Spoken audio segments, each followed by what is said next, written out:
আসসালামু আলাইকুম, সবাইকে স্বাগতম নূরের রান্নাঘরে। আজকে আমি হাজির হয়েছি চেওয়া মাছের দারুণ স্বাদের রেসিপি নিয়ে। আজকের রেসিপিতে দেখাবো চেওয়া মাছ ও ডাঁটার ঝোল রেসিপি। দারুণ স্বাদের এই রেসিপিটি তৈরি করতে আমাদের যা যা লাগবে চলুন আমরা এক নজরে দেখে আসি। এখানে নিয়েছি চেওয়া মাছ পরিমাণ মতো, আমি আগে থেকে কুটে বেছে ধুয়ে রেখেছি। এই মাছটি এক এক এলাকায় এক এক নামে পরিচিত, কেউ চেওয়া বলে, কেউ চেমো বলে, তবে আমাদের এলাকায় এটা দুই নামে পরিচিত।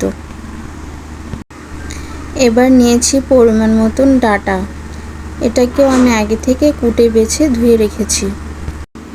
এরপর দুইটা আলু টুকরো করে কেটে নিয়েছি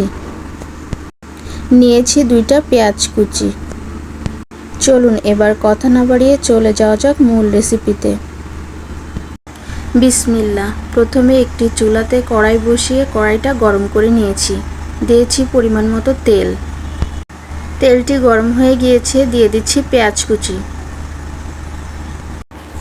এবার পেঁয়াজটাকে ভালোভাবে নেড়েচেড়ে ভেজে নিতে হবে যেন হালকা বাদামি কালার হয়ে যায়। আমি পেঁয়াজটাকে ভালোভাবে নেড়েচেড়ে বাদামি কালার হওয়া পর্যন্ত ভাজতে থাকবো। পেঁয়াজটা বাদামি করে ভেজে নিলে ফ্লেভারটা অনেক সুন্দর আসে। দেখুন প্রিয় দর্শক, আমার পেঁয়াজটা বাদামি রঙের হয়ে গিয়েছে। এ পর্যায়ে আমি পেঁয়াজটার ভিতরে সামান্য পানি অ্যাড করে দিব যেন পেঁয়াজটা পুড়ে না যায়। এ পর্যায়ে আমি সকল প্রকার মশলা অ্যাড করব।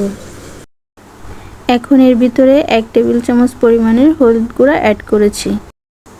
দিয়ে দিচ্ছি 1 চামচ জিরা গুঁড়া, দিয়ে দিচ্ছি 1 চামচ শুকনো মরিচ গুঁড়া, এরপর দিয়ে দিচ্ছি 1 টেবিল চামচ ধনিয়া গুঁড়া, এরপর দিয়ে দিচ্ছি পরিমাণ মতো লবণ।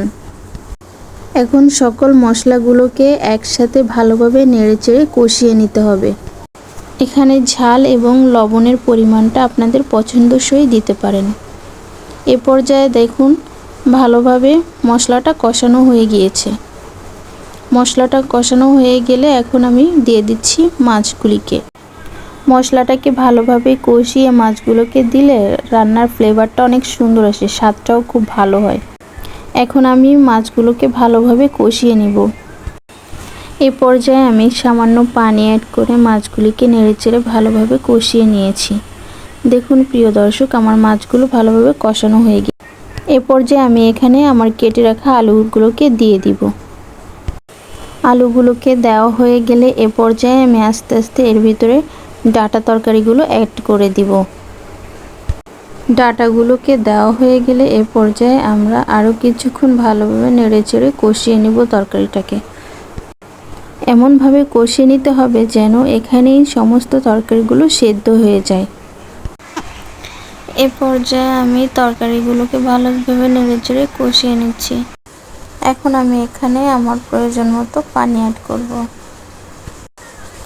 এরপর আমি তরকারিটাকে ভালোভাবে সেদ্ধ করার জন্য ঢাকনা দিয়ে কিছুক্ষণের জন্য ঢেকে দিব। এ পর্যায়ে আমরা ঢাকনাটাকে তুলে দেখব আমাদের তরকারিটা সেদ্ধ হয়েছে কিনা। দেখুন প্রিয় দর্শক, আমাদের তরকারিটা প্রায় সিদ্ধ হয়ে এসেছে। তরকারিটা ভালোভাবে সিদ্ধ হয়ে গেলে এ পর্যায়ে আমরা তরকারিটাকে নামিয়ে নিব। দেখুন প্রিয় দর্শক, তরকারির ঝোলটাও কমে এসেছে, কালারটা কত দারুণ হয়েছে। ভিডিওটিকে ভালো লাগলে আমার চ্যানেলটিকে সাবস্ক্রাইব করে লাইক কমেন্ট করে পাশে থাকুন। আরও নতুন নতুন রেসিপি দেখতে চাইলে বেল আইকনে ক্লিক করে অলে করে দিন। আজ এই পর্যন্তই। নতুন রেসিপি নিয়ে হাজির হওয়া পর্যন্ত সবাই ভালো থাকবেন, সুস্থ থাকবেন। আল্লাহ হাফেজ।